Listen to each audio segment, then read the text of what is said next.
सर्वत्र गोविंद नाम संकीर्तनम गोविंदा गोविंदा।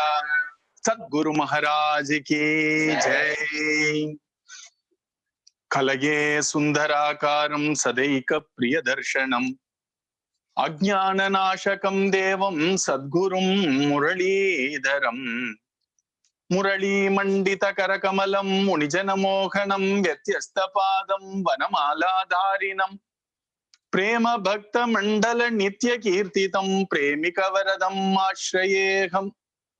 कृष्णाय वासुदेवाय देवकीनन्दनाय च नन्दगोपकुमाराय गोविन्दाय नमो नमः।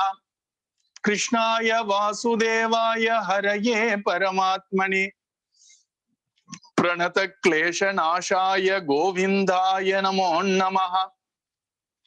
नाम संकीर्तनं यस्य सर्वपापप्रणाशनं प्रणामो दुःखशमनः तन्नमामि हरिं परं। बुद्धिर्बलं यशोधैर्यं निर्भयत्वम् अरोगता अजाट्यं वाक्पटुत्वं च हनुमत् स्मरणात् भवेत्। सद्गुरु महाराज की जय।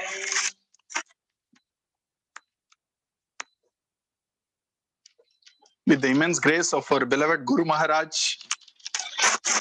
Maharanyam Sri Sri Muralidhara Swamiji, and by the causeless mercy of Sri Madhuri Sakhi Sameta Premika Varda Thakurji,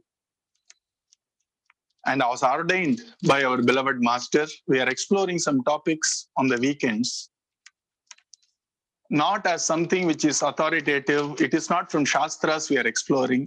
We are exploring so that we can take a deep look at ourselves, our belief system, our practices, our perspectives, the way we look at the world, etc., and see if we can find more meaning and purpose in what we do in these open discussions. Generally, during the weekdays, we are talking about Bhagavatam, Ramayanam, Bhagavad Gita, etc.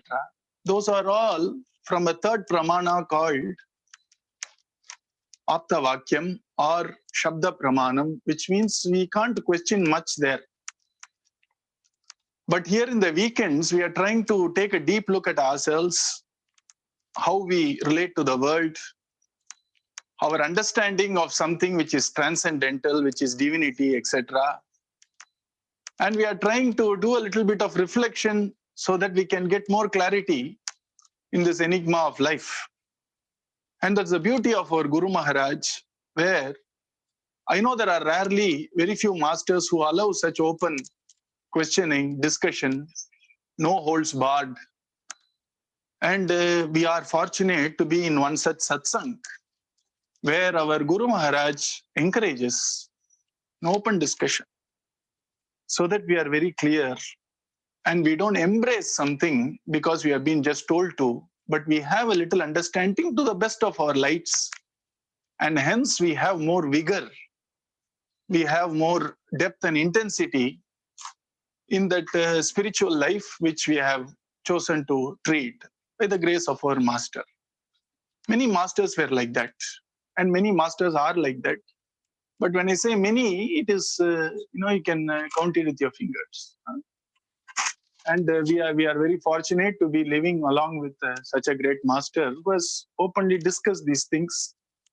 And what we are trying to here explore is some of the leads which he has given us based on the discussions we had over the past 3 decades, based on the ideas he gave, based on the indications he gave, directions he showed, to explore this very, at times, a little uncomfortable and inconvenient questions of life. That's why he has given us some of those questions which maybe we have, but we hesitate to ask even ourselves, afraid that, maybe it sort of puts our spiritual life into jeopardy or something like that. But then here we are, and our Swamiji has blessed us to discuss stuff so that we can live more intelligently. We live with more understanding, and understanding gives us this intensity and passion to adore and adopt the path which we are traveling already, whatever path, spiritual, or if I can use the word worldly, our profession, our social life, family life, and the like. And today, as we already saw, we will discuss about is divine life escapism, you see. And this is the topic given by our Swamiji for discussion. And the first tryst I had with this type of a thought was when in the earlier days, we were trained by a very good trainer in the earlier days, and we all looked upon him with high esteem. He released a book in which he indicated something to the effect that bhajan, satsang, etc. are a means of escapism, you see. And that sort of shocked me a bit. And it also made us all reflect, is it so? And it made people like me to look at this intention a little harder. And maybe I will draw upon that little wisdom which our Swamiji revealed when during those struggles which we had about 3 decades back. Okay, so the topic is divine life escapism, or is divine life an escape? And we already saw what escape actually meant. We saw it in the triangle which we saw, which we said was the drama triangle. I hope you remember. The triangle of somebody is thinking that he or she is a victim, and there will always be a persecutor. And when there is a persecutor, which is either a circumstance or an event or an aspiration which was obstructed, or a person, that victim needs an escape. A victim needs a distraction, or a victim needs the comfort in some numbness. You get what I'm saying, right? The escape. You need to be numbed. And that is the escape we already saw. And maybe we will take from what we left in the last week. So escape is typically when there is pain, and there are things which is not very uncomfortable, things which are not easy to face, and we need something to distract ourselves from, so that I don't have to face this discomfort. And so I engage myself in activities which helps me to forget the pain, forget the challenge for a little while. That's why I turn to something and to escape the current bitterness of the situation. And generally, normal human beings do need this escape, and we always have this escapes. You see, in fact, many of the tourism advertisements says escape, tourism escape to Hawaii, etc. They call it escape. Correct, pair. Where because we are too much bothered by the dreary routines of my day-to-day life that I need something, a break, as we say. And so I take a break and I go to some new place hoping that I get that break. And many of us do get a temporary relief from this dreariness, from this routine, run-of-the-mill stuff. And then we come back and we say, I took a break and I'm revigorated. And I continue with my run-of-the-mill. And so everybody needs escape, I'm sure. And you understand what escape means. And I don't think we need to look at Google definition for that. We all know what escape means. And the fact that we escape shows that there has to be a reason why we escape. Na? There has to be a reason why I seek escape.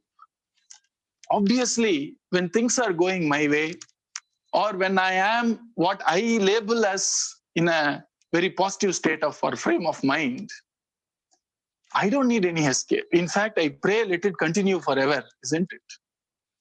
Only when I'm not able to see what is, when I'm not able to bear what is happening to me, and I feel a little helpless, I need an escape.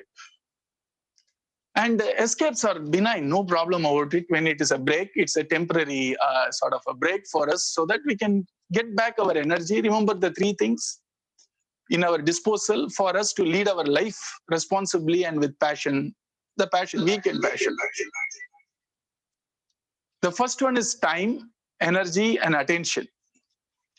Many times I have to give up the time to regain energy and attention. And when I have to give up my time to something which is not core of my purpose of life, so that I regain a little bit of energy and attention and go back to my main path of leading my livelihood or life, etc. I call it an escape for a time being. I call it a break. And everybody takes that break. And as long as the break gives me that energy and attention to renew my vigor in my life, it's all good. But then let us go a little deeper into why we escape. And what is this escape when it comes to things happening within me, right? So when we are in a very hot room, it is getting very sweaty. I want to escape from the room. Why? There is a physiological need for me for comfort. So I go out, open my doors, and I go out, take a walk, and I escape from the room, which is pretty warm and stuffy. Especially coming from Chennai, we have to take those escapes every now and then. It can be very stuffy, very sweaty there in Chennai. So we go out for a walk, come back. You see, we have to come back now. I can't keep on walking now. I come back. And I come back with a renewed vigor that even if it is sweaty a little more time, I can bear it because I have work to do. Huh? But then when it comes to something within me, when I need an escape is typically, as we already saw, can be very addictive. Escape, if we are not very clear about the boundaries of what I plan, can be pretty addictive. Escape is, I want to distract myself, let me put on a movie and let me see something, a funny video. Everybody does that now. Everybody wants to see some funny video, which otherwise is not worth seeing, but it gives us a good break.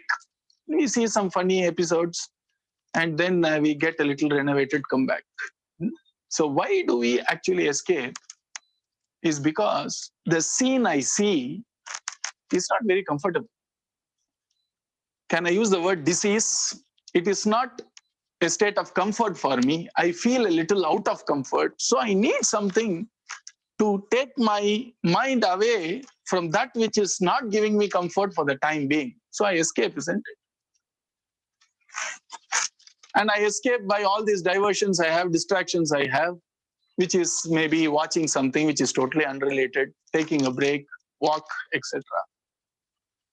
And to give a physiological example of escape, when I have an incredibly hard headache, even before I can go and understand what is the cause, headache can come from various causes, right? It's the most common thing people report now. The first symptom, I have a headache. It can be because of mental troubles, because of stress, because of a challenging situation which I have to face the next day. It can be because of lack of sleep. It can be because of my eyes are not working properly. It can be because of sinus. I mean, there are infinite possibilities. Huh? And so the first escape for me is more than setting something right, because headache is just an indication that something is not in order now. There is a lack of order in my body. So what I do first is I take, I don't know, it's called Tylenol here, you see. In Southern Hemisphere, maybe it's called Panadol. In India, it's called Crocin, Anacin, all those stuff. So first thing I want is, I want to numb the pain. I want the pain to go away because I'm not able to bear the pain. I want escape from the pain, which I need it. And first I take a medicine to numb the pain so that I'm a little comfortable now. But then is it good practice that I don't go further and I keep on numbing my pain every time I get a headache? Next time the headache is going to strike back with greater intensity because it is demanding an attention here. Body is very intelligent in itself. The Annamaya body itself is very intelligent. When things are not in order, it gives us indications repeatedly. And initially, it gives us a slight indication. If we don't heed that, it makes the indication a little stronger. We don't give heed to that also, it makes it unbearable. And we may start even cursing it, but as we understand as intelligent beings, we understand there is a purpose there. It is screaming for attention that puts something in order in me. And I can numb that scream first. So, when a child is screaming for something, you say, shut up. And the child shuts up for 1 minute. Then the decibel goes from 55 to 58. Then you say, shut up. Until you address a need there, will the crying stop? Likewise. When we keep on numbing as an escape the pain, which we need to face anyway someday and understand the cause, and somehow get rid of that disorder in me. When I say disorder, please don't take it, things which are not in order in me, this pain is not going to go away. And you must have noticed each time the pain only increases if I numb it, which means the current dose of my numbing won't work after 1 month if I continuously numb it. I need a higher dose. Is that not true? I started with half a Tylenol, and now if I continue numbing my headache with Tylenol, it becomes 1, 2, 3, and then it becomes totally unrelated. It becomes totally immune to all these tablets. Now I need to look at some other maybe species of drugs to approach it differently. And it is going in a very dangerous path, isn't it? So the best way, we all know out of our intelligence, is numb it for the time being. Once it's numbed, don't forget it. That's the whole problem. The mind, if it's not trained properly, does not know the difference between urgency and importance, you see. And escape is always happening because we don't understand the difference between urgency and importance. When there is a pain right now, it's urgent. And it's important too, of course, but it's urgent now. I have the pain right now.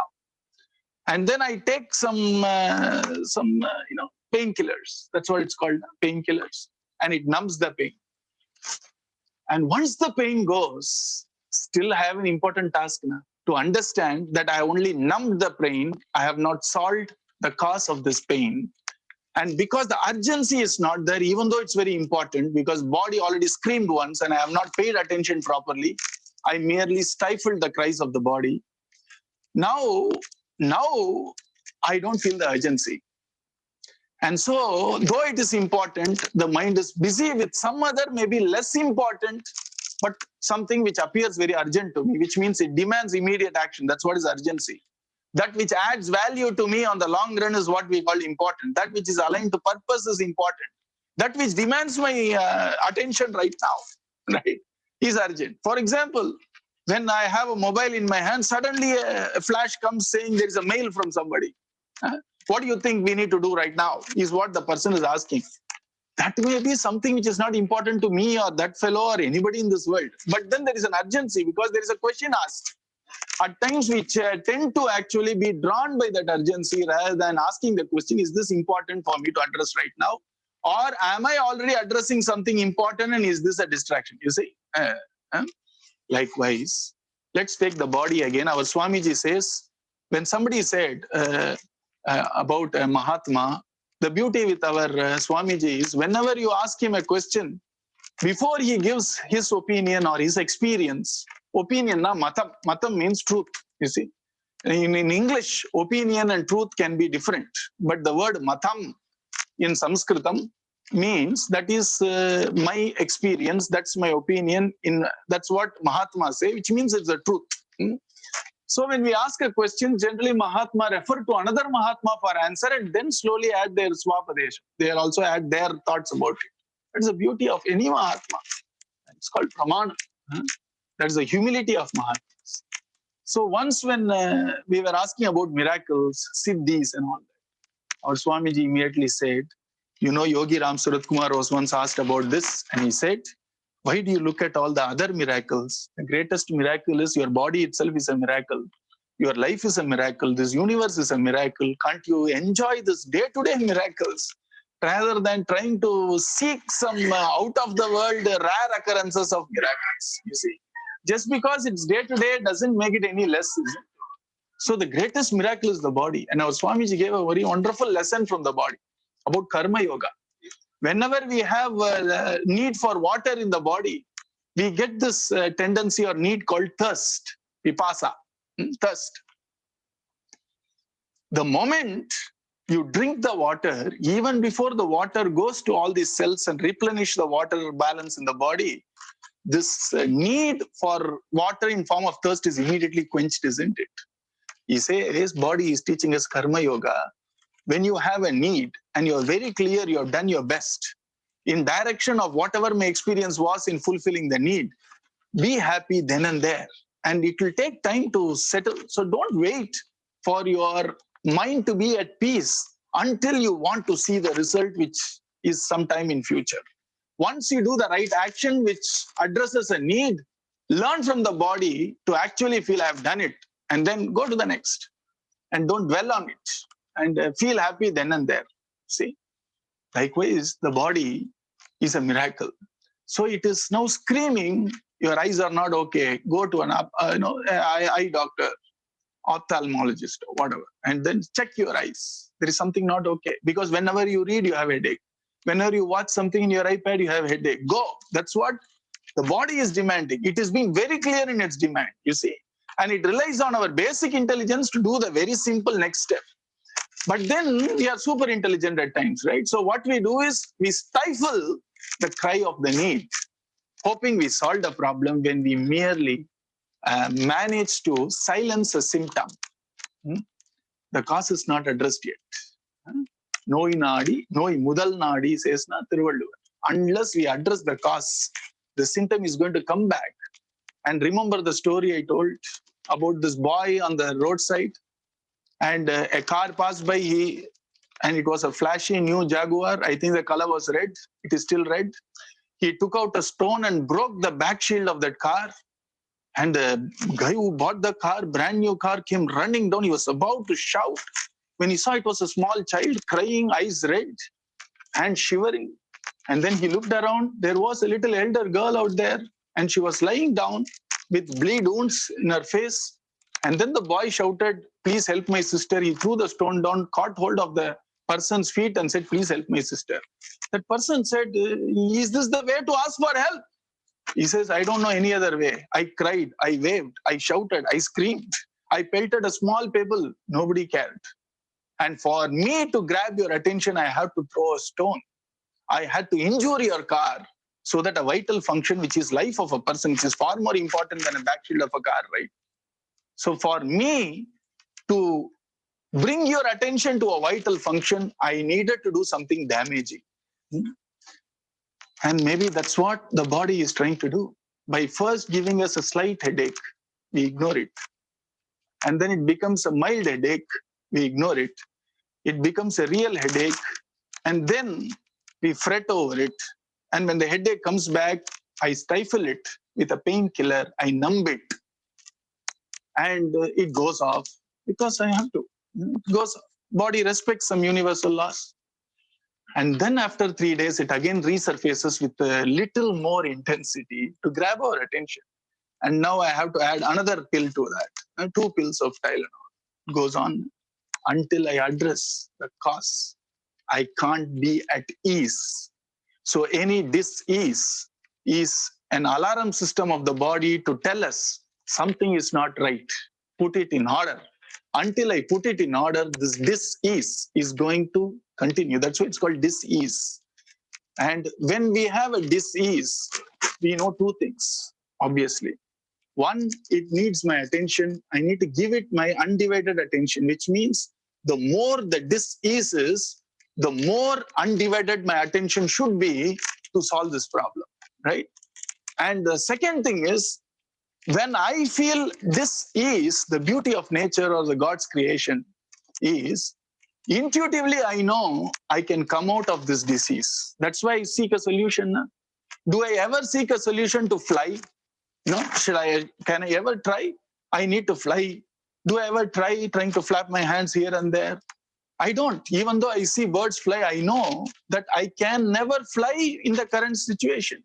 So I never get this strong urge to fly. You see, I have only a strong urge to get something which is a flying machine which takes me faster. Why? Because intuitively I know it is not an endeavor worth pursuing. And intuitively, whatever endeavor which is worth pursuing is only coming as a pain to get my attention to set it right. Whenever there is a demand in the body, it is because there is a solution to that. Otherwise, the body won't demand all this, right? Same way, the body knows that you can fix something here, either by our lifestyle or by medicine or some intervention, etc.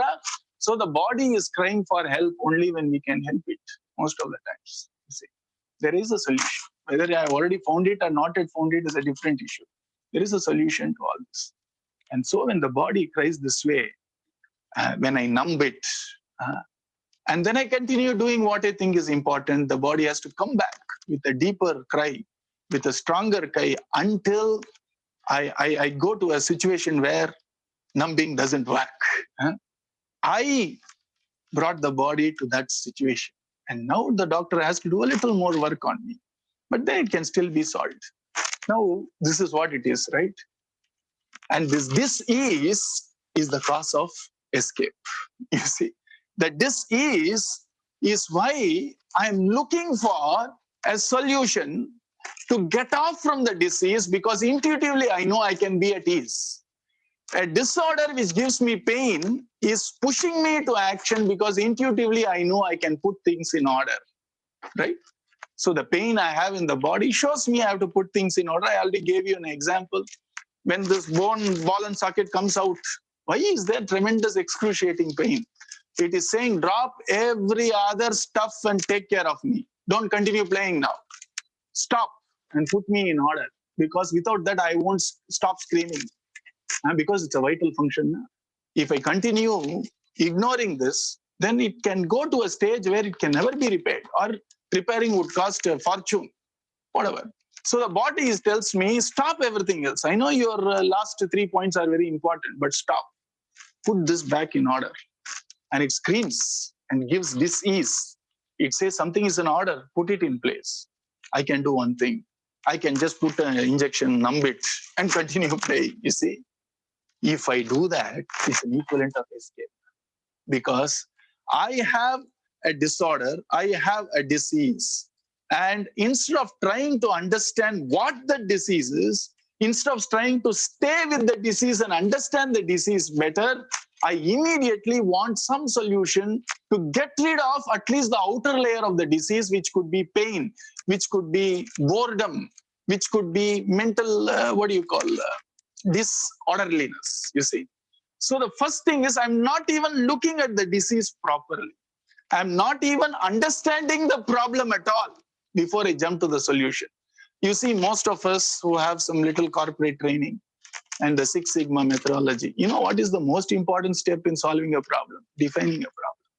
If you don't define the problem properly, you give a solution, it will solve something, but it won't solve the problem. It is solving a problem which is totally unrelated to me. And then a problem becomes a bigger problem, you see. And then until I address the problem, all this numbing won't work, isn't it? So remember this. We all escape. We all do it. And it is perfectly okay. Because the first thing before I go to a doctor's place, which may take time, I need some numbing so that I can be sane and talk to the doctor and, tell my symptoms or whatever. Let the treatment take care of me. The treatment at times may take 1 month or 1 week. I don't know. But till that point of time, I need numbing, plus I need a solution, you see. And if I just hold on to my numbing, do you see that comes very close to escape now? Because I'm not addressing the problem. I'm not even seeing the problem. And the simple way to look at it is, if you are with me, I am having an headache, and immediately, even before I understand what this problem is, my mind jumps to escape the problem. How do we escape the problem? We escape the problem, as Bhagavatam says, by projecting a future state, which means I have an headache, I should not have an headache. Finish. You see. Now, I have an headache is the current state, which is the truth. I should not have the headache is an imaginary state. It is somewhere in the future, you see. But unfortunately, the problem, instead of being defined as I have an headache, let me understand it better, the problem is now differently defined. I should not have an headache, you see. Solutions are different in these two. I should not have an headache is very simple. Take Tylenol or Paranol or whatever all you have. Just put it in, headache gone. Do you solve a problem? No, you created a bigger problem now. Because body has to now see who is getting pained. It is the same body getting pained now. In spite of this, the body had to sacrifice its ease to catch our attention towards putting things in proper ease. So it is itself creating pain. Who is creating pain? The body itself is creating pain. It's an intelligent body. Why can't the body just find ways and means not to create pain at all? Pain has a role. Pain has a role to catch our attention because the body and the mind seems to be a little disconnected right now. I need a little attention of the mind to focus on this body, right? I need that awareness right now. I need the help. I need the intervention right now. So the body, which itself is going to suffer because of the pain, is creating pain. Do you see the beauty here? so that we pay attention. The same mother who loves the child and the same child who loves the mother is shouting at the mother.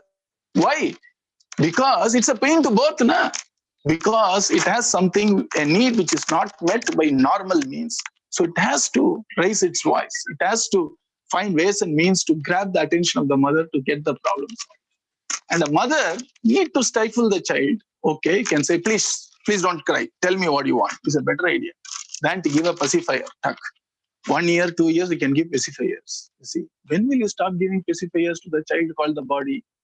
And all our Panadol, Tylenol, Crocin, Anacin, all pacifiers.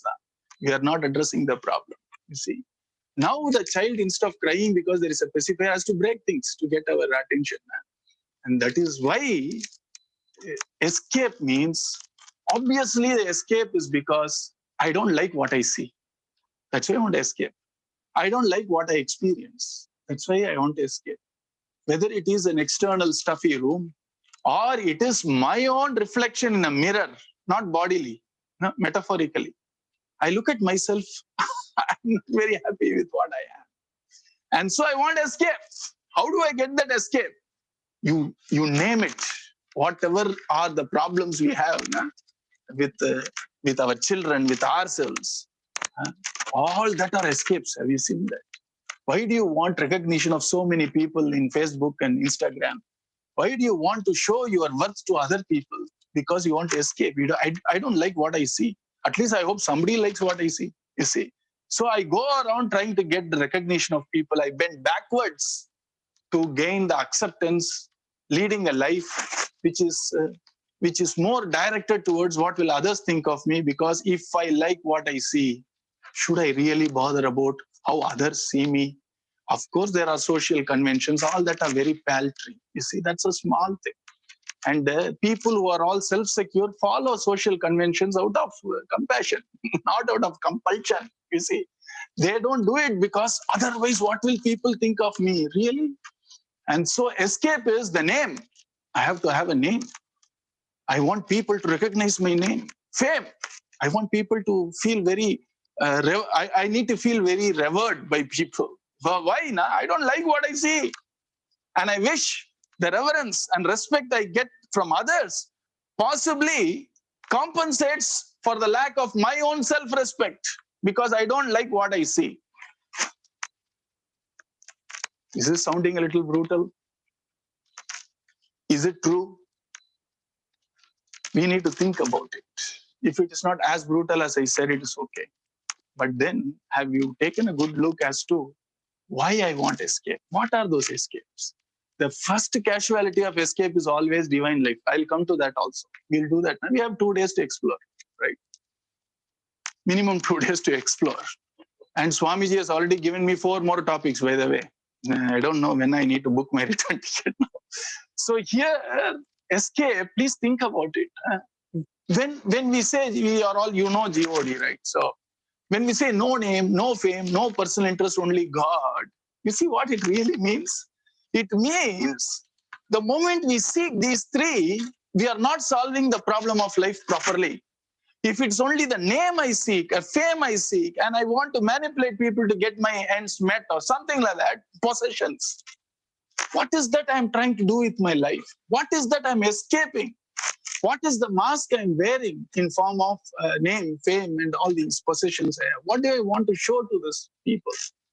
And when you are looking at yourself and you say, Abhina, do I really need all these things, which is demanding so much of my attention, energy, and time to lead a life which is acceptable to people as compulsion, not as compassion and love. Please don't mistake this.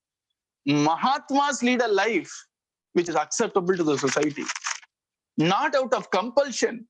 It's out of love. It's out of compassion. It's out of this childlike alignment to what the world is. You see, it's not out of sense of lack. It's out of abundance. It's out of security. It's out of this tremendous love. We can also lead like that. It's possible. But we need to first look at what is that I escape. Many times I escape because at times I can't even accept what I am. You see, when I look at myself and say, this is what I am. If we can spend a little more time looking at what we are, then we don't need the escape of, I shouldn't be like that. You see how we quickly jump there and solve a very wrong problem, where we take our eyes off that current state of what I am. You see, suppose, I am in a state where I can't sing well. It's a fact, you see. And so when I look at that, I should sing well. Let it come later. The fact is, let's look at what I am right now. And let me actually dwell some time and see how the mind is slowly trying an escape. So what if I can't sing well? I can dance well. No, why are you going there? Why should you actually replace a so-called thought with another thought and trying to... I don't want this. I just want to see what I am right now, my current state, without trying to condemn it or without trying to justify it. And then I don't need an escape, isn't it? So many times what happens is we don't see what is happening inside. And then we just are swayed by this mind very quickly running from, this is what I am, this is what I shouldn't be. You see, I am very greedy, I shouldn't be greedy. No, let me first understand what I am. And many Mahatmas have said, in that understanding, maybe the problem can get solved. Maybe you don't need to see a solution anywhere else. Maybe the solution which needs fixing is right there, right now, when we actually see what I am right now, you see. And not jumping to, I am very greedy, I should not be greedy. And should not is an imaginary stuff, right? Is should not real? Should not is something I'm just saying to escape me properly paying attention to what I am right now. And this creates a lot of problems. Kalmasham. Adhan kaline pe. Kalau kalmasha chittana means all these conflicts come into me because immediately I jump into an imaginary world when I have not even grappled with the reality of what I am right now. You see, without judging, without trying to label myself, without trying to kick myself. And generally in mathematics, you also have that you have real equations, you have imaginary equations. And generally, A plus IB equals C. The I is the square root of -2, which is square root of -1, which is what is imaginary number. The A is a real number. And when B gets attached to I, it becomes an imaginary number. And the beauty is, that's what it's named, a real number, imaginary number. When there is an interplay of real and imaginary numbers, the equation becomes what we call as a complex equation. You see, we can either make our life a simple real equation, or we can make it a very complex equation. But we can make it a complex equation by very simply imagining what I shouldn't be right now. That's what the victim is, I told you now, that I don't need this, I don't want this, I don't, etc. is a victim way. A master's way is, this is what I am. And understand the problem fully and pay a little attention. So what it is me now? If I don't pay attention to myself, who else will? So when we actually pay that attention to what I am right now, then possibly I have no use for most of the escapes. I may still have a little break, go out, walk, watch something for 5 minutes, 10 minutes, but I won't be compulsive. It is more a fleeting little numbing so that I can solve my problem better, you see. And that is the reason why the escape happens for a very simple reason. Everybody has to adopt to escape in some form or the other, normal people, before they become enlightened souls or whatever. Because when we don't like something, we want to compensate that with something else so that we can distract ourselves, move our attention from there to somewhere else to numb it. Because I don't want to see the truth right now. I'm not in a position. And as I said, these painkillers are very good as a temporary fix, so that we equip ourselves for a permanent fix, given this temporary fix.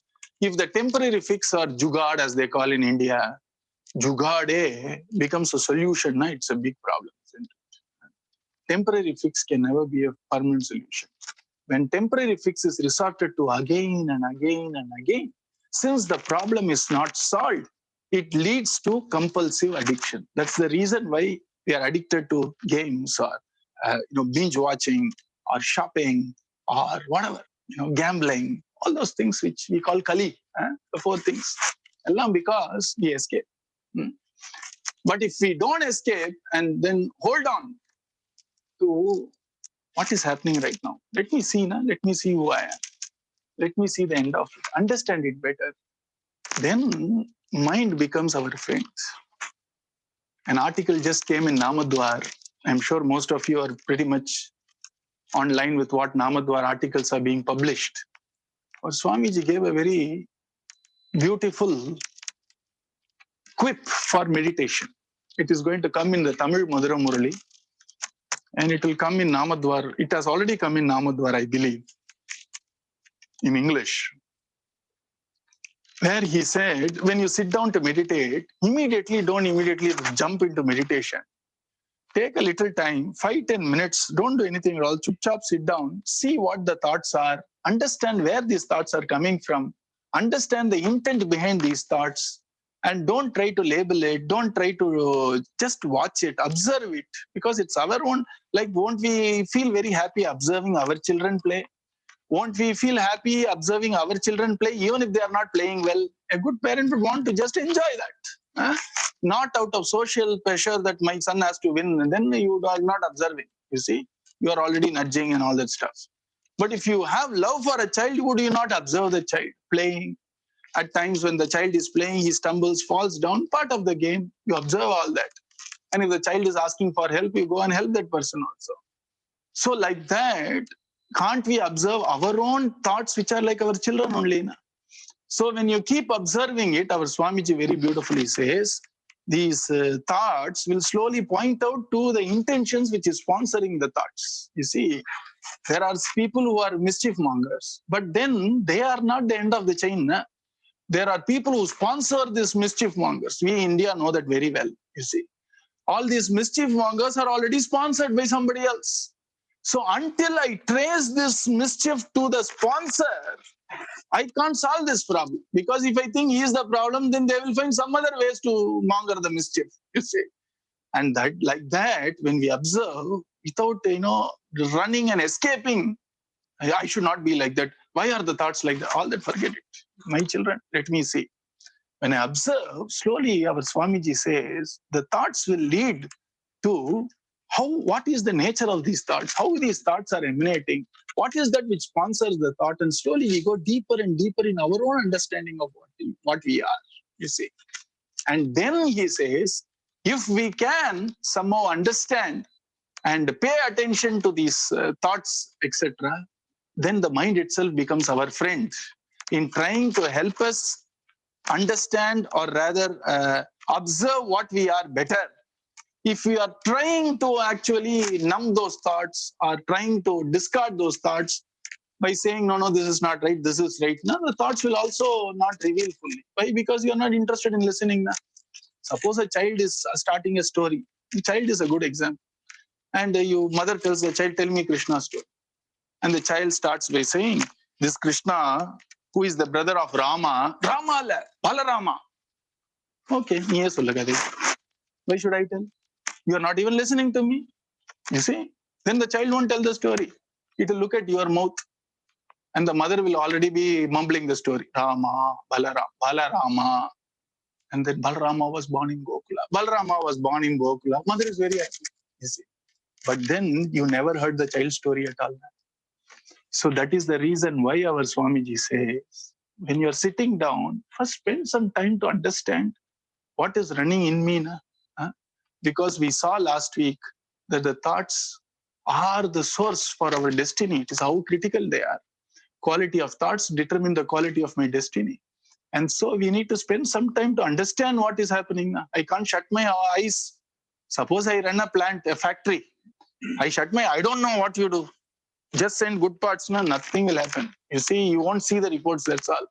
Finally, a customer will say everything zero. Then you will say, I trusted you. Why did you trust him? You had eyes to see, na? You said, I don't know. I don't want to see. Somehow do it. Won't work. You have to see. You have to observe. You have to understand. And that is the reason why. That when we spend that little time, this little energy, this little attention in looking at ourselves, And who are these thoughts? Na? It's me only. Na? So why should I feel shy? Why should I feel aversion towards this? Because that's me. Nobody ever feels aversion towards their own reflection in the mirror if that's their natural form right from birth. With anybody, everybody love to see their form in the mirror. Why? Because it is their form. They have accepted it. Only now all these new scientific discoveries made us believe that if I'm not looking good, it is my problem. You see, because I have a means to change the way I look. Whether it is positive or negative, I don't know. But earlier days, people accepted it. You spend $1 million, we'll change your face. I'll do face sculpting. Everybody would think maybe I'm not good enough. I need to sculpt myself a little bit and it will go on like this, you see. But then I'm talking about, say, 4 decades earlier, where all the sculpting was not in vogue. So people, people used to say. And we were never tired of looking at our faces. Na? And like that, if we should never be tired of looking at our own thoughts, because that's ours, that's us. And so when I observe it, it will slowly unravel wonderful things about me. And it itself is a very explorative journey to understand my intentions, my lack of security, how I pine for, stuff from others, etc., which I muddle because I'm only numbing my real need. And I'm trying to escape my real need by all these other contraptions I have. And those are typically those 4 things in Kali, where I want to show that something where, and I am something else. I have to put a mask before people, and that creates a conflict in itself. And all these things, you understand what I'm saying, right? So escape happens for a simple reason. I don't like what I see. And escape happens by trying to take my face off, trying to take my attention off from observing what is. And immediately escape gives me what should be or what I want in future. And I'm already planning. From tomorrow, I'll do that. From day after. Hey, what are you doing right now? Nothing. How can tomorrow be different when you don't have the time, energy, or attention to fix the problem when it is happening right now? It means I'm already planning my escape, you see, where when it comes next time, pathikalam, and next time it comes, I numb it. Next time, next time, next time. The life is almost over, isn't it? So escape happens when we don't clearly observe what is. It is right now happening. And rather, I start building castles in the air. This is what I want to be, you see.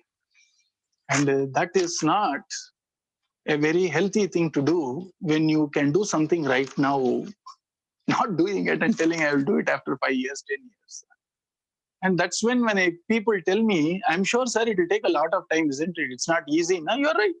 It's not easy. Why? You don't want it to make it easy. If you think, I think it's very important, let me fix it right now, then you understand something is not in place. So you want to fix it right now. So the whole point of all these discussions is to see the danger. You see, if you see a snake out there, and nobody would be asking, maybe after 5 minutes I will run. The word snake nale will run at times towards it. You see, unfortunately, the moment I hear the word snake, do I have a choice? What do I do now? Do I have to run? Is it, what does the rule book say? All that I don't. I see clear and present danger. And that observing or seeing that danger immediately gives me action. There is no time between my idea of there is a snake there and action. When I bring in time, it means I have not seen the gravity of what I am observing.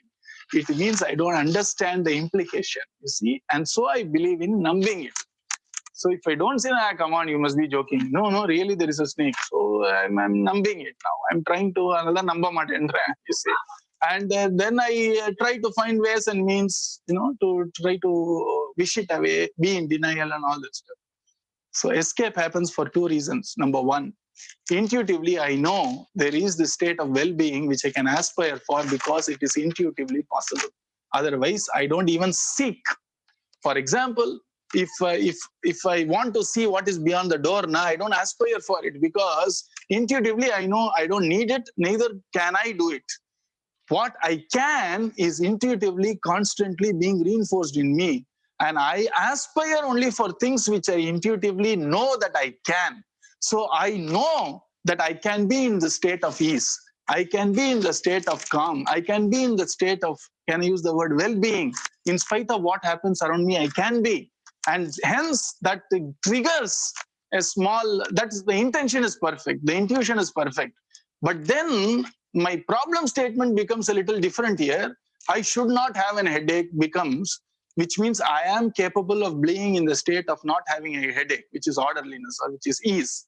And so I solve a wrong problem by trying to numb it. And that's what is called escape. You see, escape as a positive element. It tells me that I can intuitively, I know that I can be in the state of well-being. That's why I seek an escape, you see. And the only flip side of escape is I am happy with the numbing and I don't solve the fundamental problem. The moment I solve the fundamental problem, it becomes a very different thing, you see, because now I'm truthful to myself. It's called intellectual honesty. I understand what I am. I'm not trying to shy away from what I am.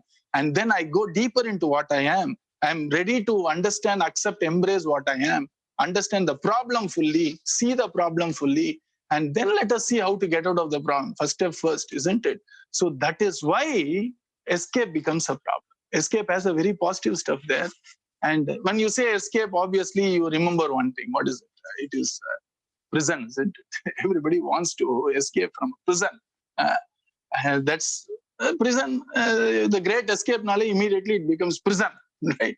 How did he escape from the moment he escaped from the prison? Unfortunately, they have a tracking device, you see, and they know how to get you back in. You may escape out, hide somewhere. People will track you and put you back in the cell. This time, more security, more rigor, and more surveillance. Next escape was going to be a little more difficult, little more difficult, little more difficult. But then, why do I escape from a prison? Same thing. I feel I'm bound here. I feel I need to break free somewhere. I feel that I can, because there is a world outside which I want to explore. And so I want to somehow escape from the prison. And when I escape it in a means which are not proper, if it is escape, obviously the prison warden will find ways and means to pull us in. And again, we are caught in the same cell, you see. And then again, I try to escape. Smaller cell, until they will tie me also in the cell. And each escape becomes even more difficult now. Na? Same thing as our numbing. Na? So here, when you are in a prison, the reason why I want to escape is because I think I can. I know that there is a happier, free place outside of the prison. I seek it. And I seek it wrongly. I seek it in a method which is very temporary. And so I come back. And again I seek. So escape gives me a positive idea of I am seeking the right thing. I am actually seeking well-being. I'm not, this is where it is. Abdina, I'm not sitting. You see, that's a positive thing, isn't it? Instead of being insular, instead of thinking nobody can reach me now, I'm done. Escape is a very positive thing because I have complete faith that there is something which is not as binding as the prison cell here. I know there is freedom somewhere. And I seek the freedom by a temporary means of trying to put a hole in the wall or something, which is by nature going to pull me back into the prison. But then there is another way of prison, which is called release, right? There is a release now. If you are released from the prison, you are out of it forever. That's not escape. Release means understanding what it takes for me to get out of this forever, so that nobody tracks me, nobody bothers me, and then I'm no longer in this constrained four walls, which are very dreary. And I find the way for release. And generally, you have your prison rules, good conduct, or whatever it is. And somehow you get released from the prison, isn't it? So an intelligent person would actually look at how do I get this release? Because the first time I escaped, I understood that there is something which can give me that well-being. But unfortunately, this well-being is not something which is permanent. It is temporary and it is making me more bound, you see, each time I do it. And I look for what that release is. And that release is something when I have to put my tremendous energy, attention, and time in understanding what that release is. And how do I plan my release given all the other constraints? So I need to work on sustaining myself in the prison, plus also planning some way to enhance that each day is one step towards that release. I need to balance these two now. If I stop all my regular stuff and then look at only release now, I'm again escaping from something else here. I'm actually escaping from reality out here. I need to work through the prison rules to get out of that. You see, I can't suddenly wish it away. And so the release part of me being bound somewhere, me being constrained somewhere, is possibly what everybody hankers, everybody pines for, longs for, because intuitively I know I'm somebody who is free. I'm somebody who is not something which is miserable. Otherwise, why do every living being seek happiness? You know, this is the logical end given by our great Mahatmas like Adi Shankara Bhagavad and Bhagavat Ramanujamji. He says every living being seeks happiness because intuitively every living being knows in essence as Swarupam, it is Anandam. It knows. That's why everybody wants happiness now. And that is the reason why everybody hankers after that. And unfortunately, when we take a route which is temporary, well, like this escape, if it is temporary, like numbing something and hoping that is well-being, I'm just merely stifling a pain and thinking that's the well-being, which is not going to work, because our Swamiji gives an example. If you have a spring, you can either work on the spring by saying completely compress it and say, no, it's not tall enough. The moment you release, it comes out, isn't it? Numbing merely does that. Waiting for a bigger jump next time, you see. And here, when we actually look at a proper release, it means intuitively I know I'm free. I'm not bound by all this. And I'm not bound by a conditional if for my well-being. That too much I have, intuition, right? I know that in essence, that I am is undying. It's eternal. I know intuitively. That's why I want to live as much long as possible, if possible, forever. Everybody is searching for this mystical spring, whose water can make me live forever. Why? Because intuitively I know I, in essence, am eternal. Intuitively I know that I, in the supreme essence, am present everywhere. And in the supreme essence. And that is the reason why I'm making it up by an escape called possessing. So I know that I am prevalent everywhere, pervading. And how do I make up for my lack of understanding of my pervasion? Is by perversion. What I do is I actually go around possessing. 1 acre is not enough. 10 acres are not enough. I want the whole city. And why? I want to expand, because I know I am that, in essence, the grandest essence, that which is omnipresent. So, omnipresence release, I seek by the escape of possessing more. What I am, I make up for what I have, which is not a very good strategy, isn't it? And generally, when we see somebody singing well, we want to sing well. When somebody dances well, I wish I can dance well. Somebody plays well, I wish I can play well. Why? Because deep in us, intuitively, as essence, we know we are that everything. இதுதான் ஆத்மஸ்வரூபமா. And so, since we all have that intuition that we are that Atmaswarupam, Atmaswarupam is Anantam, Atmaswarupam is Sarvadhyapi, Atmaswarupam is Sarvagataha, it is everything, everywhere, and all the time it is there. So that intuitively I know that, which is why I'm seeking it. But I'm seeking it as an escape in form of possessing, in form of trying to create an impression, in form of all these second-hand methods, which are all temporary, but unfortunately, which are very finite. And so I don't find that lasting happiness there until I really understand my true essence. I cannot get to that state of peace properly, you see. Whether you call it self-actualization or self-transcendence, it's all only names. The fact is, I need to understand what I am in essence properly. And intuitively, I know it because my escapes define me. That intuitively, I know the direction. If I don't have an intuitive sense of my capability of this is what I'm capable of, I don't even look for an escape, do I? Only a person who is a prisoner, who knows intuitively that there is a free world outside, would ever want to escape.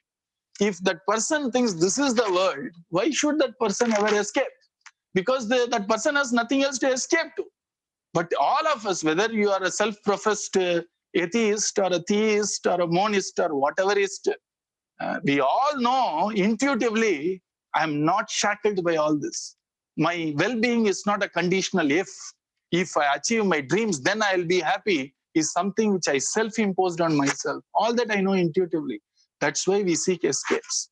And that escapes clearly show me that this is what I can be, or this is what I am, and I can realize it someday. Without that intuition, all escapes don't make sense at all. Otherwise, why should I seek something? You see, unless I know there are lands beyond Earth, I won't send an explorer out. What is the point? You see, and whether I know it intellectually or intuitively doesn't matter. But that the only matter is escapes done deliberately and non-deliberately. When escapes are done non-deliberately, it shows intuitively I know, but I have not put my finger on why I am impelled to do this. Why am I impelled to put good impression amongst people? Why am I impelled to possess more and more? Why am I impelled to compare with other people? Why should I compare?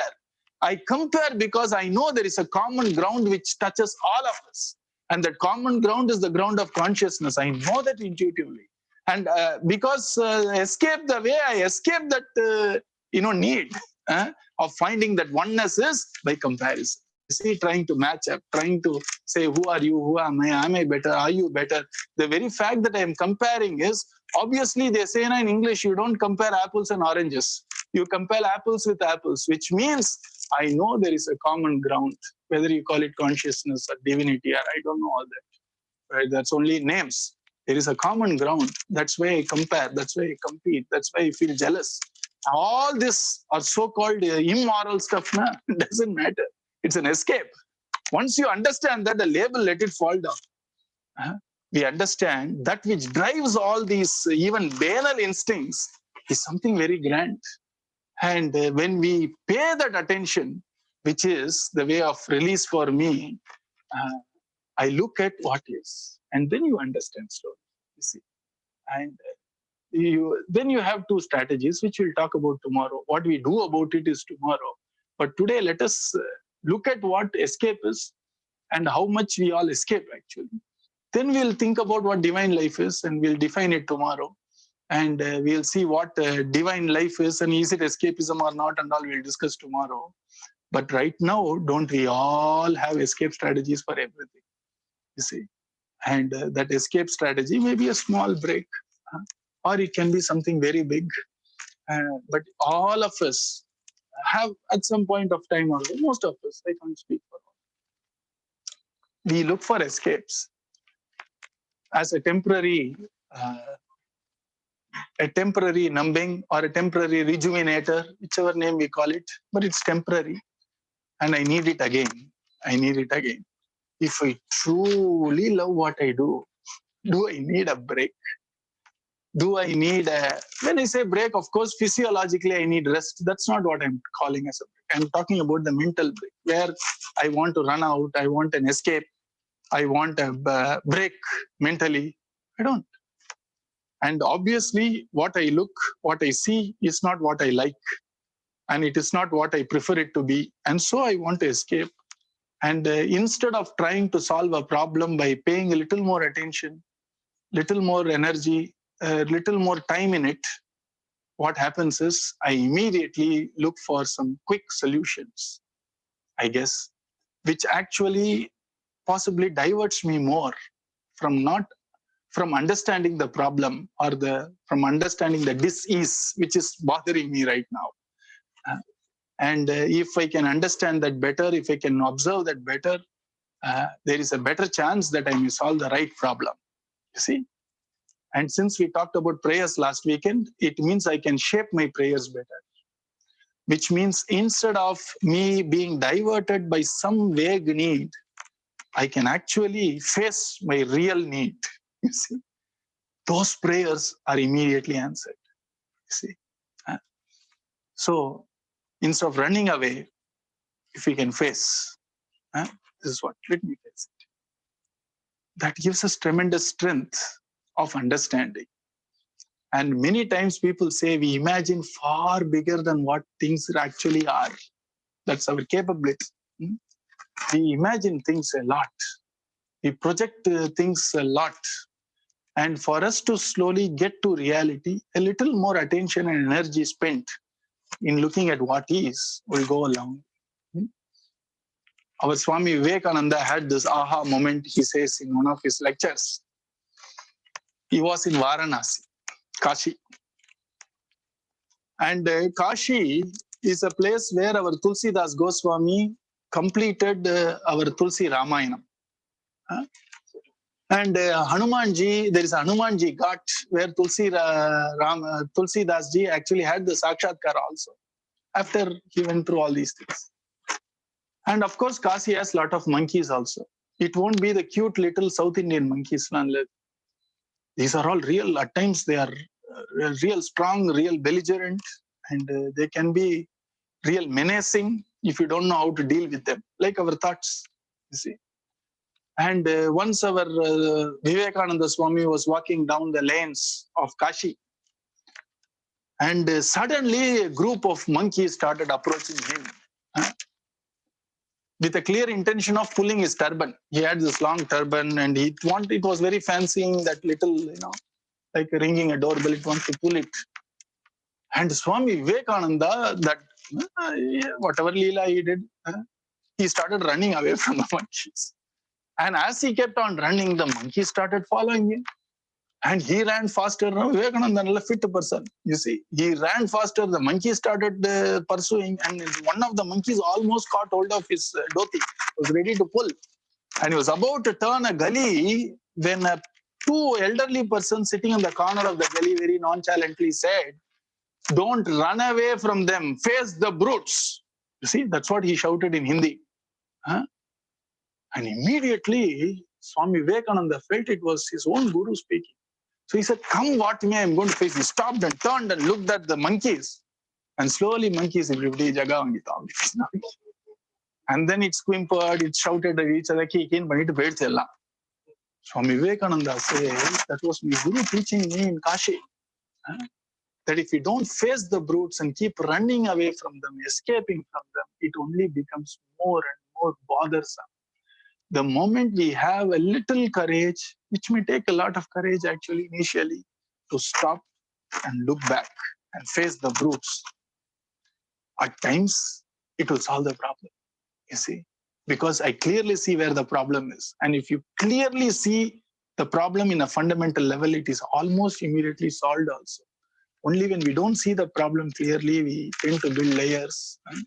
And each layer adds its own escape, creating the problem even more intense.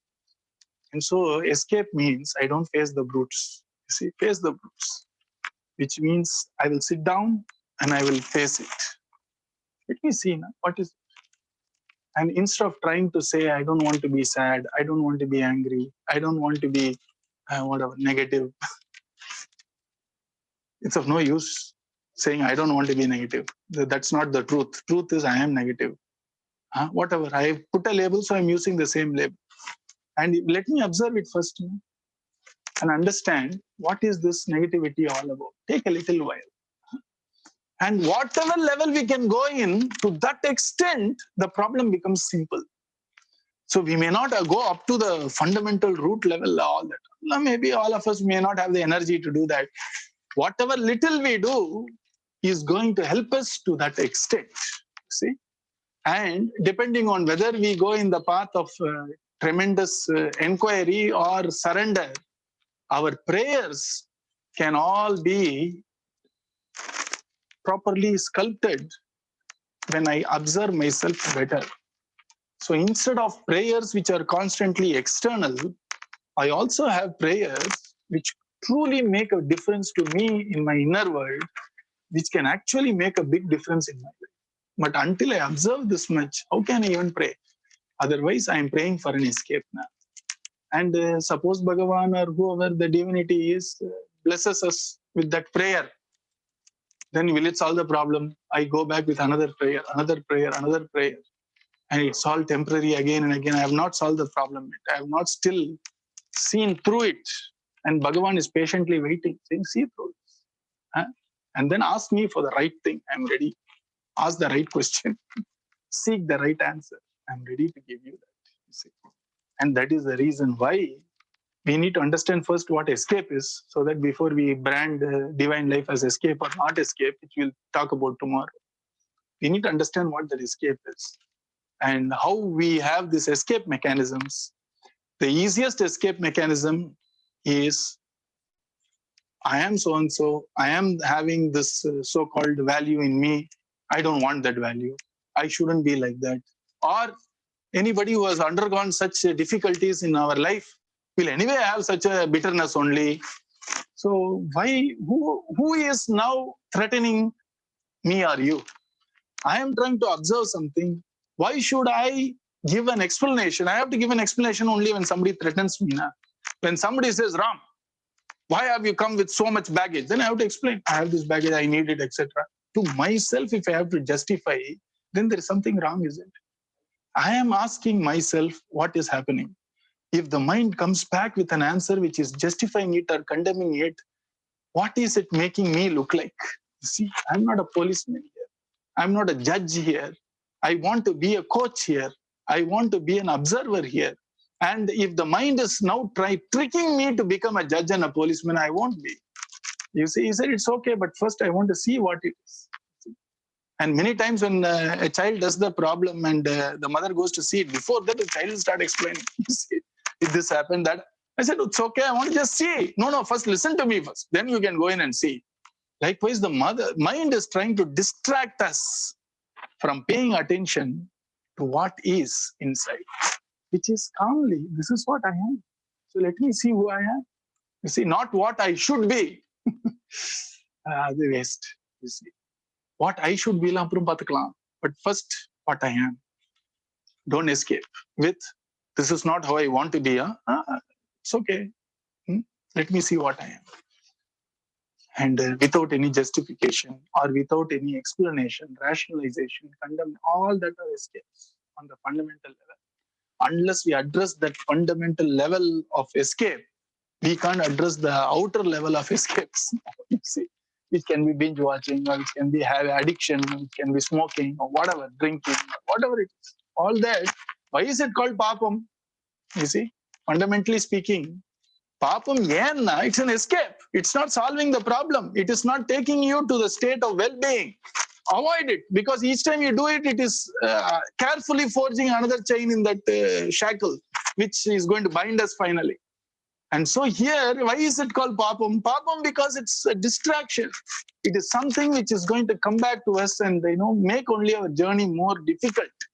And although all these escapes are called papam, you see. And take the moral element out. Let us look at it intelligently. These habit-forming stuff are going to anyway come back to me. And it's anyway going to delay. And so let me not, whatever escape is, let me reduce it if possible. More than that, let me understand what is happening. You see? And Mahatmas say that very attention changes something in us, it seems. We can try a little bit. And best way, because of force of habit, the escape is, this is how things are. I don't want to be like that. I want this. I want to be happy. I want to be, okay. You want to be happy? I agree. I'm telling to myself, you want to be happy? I agree. Let me understand sadness first. Let me be sad first. That is what is in my hand right now. Let me feel that sadness. Let me understand, or when I say understand, let me observe it. Let me be it first. Then what I want to be, we'll see later. Now, why are you escaping? Once we actually live through an experience, I guess that type of experience loses its power over us. You see, I'll give you an example. Many times when people have a hard work in games, etc., we all drink Gatorade. Na? So I found out, personally, I experimented with some of our people out here. All you need is a mouthful to even an escape. But if you don't consciously drink Gatorade, even 2 bottles are not enough. You don't feel happy. Why? Because you just gulped it. For gulping, water is enough. Take a little bit of Gatorade and then let it run in your lips. Understand the taste, understand its various senses. I have tasted it. Good over. பாருங்களேன், போறோம் உங்களுக்கு ஒரு வாய் போறோம். You see? But then if say it's Gatorade so good, what is the point? You're drinking for the tongue only. Na? Otherwise, normal water will do the job for us. Na? Taste is there. Enjoy it. Nobody says don't. But enjoy it consciously. When you have a biscuit, eat it consciously. Na? You will find actually, I assure you, that over time, it won't be compulsive. You will enjoy it. Out of you being a master, you'll take a little bit, enjoy it. You see? Because for the taste, anyway, it is transient only. Na? Even if you drink 10 gallons of Gatorade, the taste won't stay back. After 5 minutes, it's anyway gone. So I was trying to use logic here. Anyway, even if I drink 5 bottles of Gatorade or 5 ml of Gatorade, the sensation to my tongue is anyway temporary. And anyway, I want that experience. I'll take that experience with 5 ml. Now, why do I need 5 bottles there? You see, once you understand how this works, even in small day-to-day stuff, right from your dieting, you see, right from your normal actions, you will feel, அதுதான் escape, அதுதான் attention. That is the power. So next time you have coffee, have it properly, enjoy it, have it with awareness. Bring that attention from all this observing whether I'm escaping. Let's start with body movements, with our day-to-day stuff. And I'm talking to somebody, can I pay attention? Anyway, I have to spend 1 minute with that person. Why should I do it half asleep? Why should I do it with half an attention? Let me give my full attention to that person for 1 minute. Or when I'm eating, somebody has prepared something with all these spices, etc. They have put. And the reason why Bhagavan has given us tongue is to pay attention. And you pay attention to it. And then you taste it.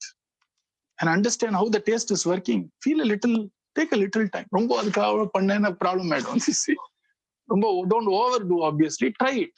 For those who have not eaten their dinner yet, you're all very fortunate. Now enjoy your dinner. You see. Take a little time and see how the salt is working in your tongue. Do you know which part of the tongue recognize salt? You should know.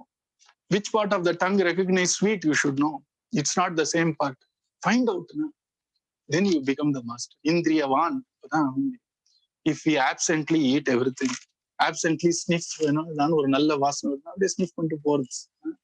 Or even absently see something beautiful, not enough.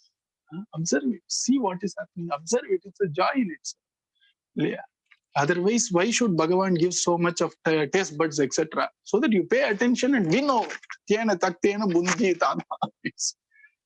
not exactly that, but I'm just saying that you just enjoy it. You understand the sensations and eat with awareness and practice it. Then very easy for us not to escape. When you sit down, the thoughts come slowly. You can start observing. Why am I feeling insecure? What am I feeling insecure about? Why am I being hurt? Why did somebody insult me? What they said is what they said. Why am I insulted? Between what they spoke and me, there is 2 meters distance now. What hurt me? Somebody punch in my face now, I understand. It's physical contact. And what is this mental contact I had with that person which hurts me? What is it hurt in me? Find out now. Spend a little time. You will find it very, very, very, very beneficial. And once you understand, you get the strength, which cannot be, I think personally, I can't certify it, which cannot be replaced by even 1 liter of dopamine in your head. You see, that is the amount of power of understanding when you have that understanding. And you please do that. And anonymously, you can try that and send some reflections tomorrow. And we'll make it totally interactive tomorrow. Because I'm not sure how much you are all with me. But I have told you what I have sort of understood from what Swamiji spoke, from what I read, from what I underwent. And I don't know how much is going to be useful to you, but your questions are going to be useful to everybody. Based on the questions, maybe we will start working. Don't ask how and all that. Think a little deeper and ask some very good searching questions so that, we can really, as a group, try to figure out a worthwhile answer for the whole. We can do that. So, escape is a numbing. Escape means a temporary distraction. Escape all of us do on a small, little incidences on a day-to-day basis. All of us would do, I think. And nothing wrong in escape or nothing right in escape. This is what it is. So how do I solve a problem and not rely on this, what we call as a band-aid solution all the time, is by observing and understanding why I am escaping, what I am escaping from, what I am right now, what is going on with me right now. Let me observe that. It's called awareness and attention. That can unravel a lot of mysteries. That can unravel a lot of our own mysteries tied inside us. It will show us some of those wonderful areas of our inner being, which hitherto was not paid attention to, you see. So once we start looking at it, then we'll understand more about ourselves. Then you understand, oh, that's the reason why I reacted like that. And when things fall in place, there is a joy in solving a jigsaw puzzle now. Instead of solving a jigsaw puzzle outside, let us solve the greatest puzzle which we failed to solve for millions of lives. Our own inner jigsaw puzzle. When things fall in place, the amount of joy you get in understanding is incomparable to any other joy. In the Indriya Sugata Katilam, even the sukha we get from tasting something, etc., or the sukha we get from walking, doing, etc., is the joy of understanding. When you understand something, you get the joy. That is because of our Vijnananda. It's a Vijnanananda, you see. And that is a great joy. Plus, it also helps us in reducing our dependence on escapes more and more. And it also helps us in focusing on our core journey. You see, you have been discussing for the past 8 weeks now, or maybe 6 weeks now. So we have to up the bar now. So this is the uppest bar. So anything we discuss after that will be within that bar only. If you find it a little above, it is meant to be so that you start thinking about stuff. That's the whole idea of intelligent living. And so, with the final question, don't I tend to escape? I do. I do my escape in various ways. It is at times psychological escape where I don't even want to see something. And physiological escape is I don't want to be tested because what if it throws out something which is not good in my body? Do you see the whole lack of logic in this? And I have seen many people say, I don't want to go to health checkups because what if I have a problem in my body? Really? Many times when a person tells me that, many people have told me that. I've told them, have you even heard what you're saying? Can you believe what you're saying? I don't want to test myself because what if I have something wrong in my body? That's the whole point of testing. So that you can fix it, so that you don't bury your head in the sand, so that we know early signs, so that the cure becomes easy, so that you don't. Many of the escape is not even looking at it, isn't it? That's a good example of escape, where I don't want to be tested because I'm afraid I may have some problem in my body. What if there is a problem? Which is all the more, if you are afraid of it, all the more important that you test right now. For two reasons. One, instead of that uncertainty, which we don't know, deep inside unconsciously, it will keep rubbing our heart. Number two, if we don't actually test early on and it becomes a little worse now, only it will add to our time, effort, energy, and resources. I'll not tear snippet. And so it will create a big tear in all our life out there. So that is the reason why we should constantly not escape. Ask ourselves, why am I afraid to get this test done? And if the answer is, what if something goes wrong? Look at yourself, observe it, then light is there. You don't need somebody else to tell you that it's illogical. We didn't pay attention to what I am telling myself. So many times escape is, I don't want to see it. And the more we are afraid to see our own self within, the more festered it becomes over time and more complex it becomes. Easier is do it now. Start observing, which will help us possibly and show us a way out. And We'll stop here today. Is there any questions? Very good. People are in a state of samadhi already. All right. So I think we'll stop here. I'll wait for a few more minutes to see if there are any questions. And if not, you want to address it separately offline, you have to give me the license to use those questions. I won't name you. Nothing personal there. It's just common knowledge. But we want to share knowledge. And if I think this question can help others also get clarified, without naming you, please allow me to use that question so that we can answer that question better with others. Sadguru Maharaj ki. Let us all chant Maha Mantra 3 times. And I will see if there are any questions. If not, we'll continue tomorrow. But what I request you is spend some 5 minutes in understanding the escapes we have. Please write it down. And also spend 5 minutes to just time to yourself. Sit down. Don't do anything at all. I shouldn't say this, but don't even do meditation and all that. No, karma. And then just see what comes as a thought and just observe it. Just keep observing it. And as you observe it, the thought itself will slowly show you the sponsor, everything. Like when you don't provoke a miscreant in the street, a mischief monger, and slowly observing, put a small, what do you call it, drone above him. He will lead straight away to the sponsor. You'll say, hey, where is my money? Give me. And you'll know the sponsor. And the sponsor will lead you to a bigger sponsor.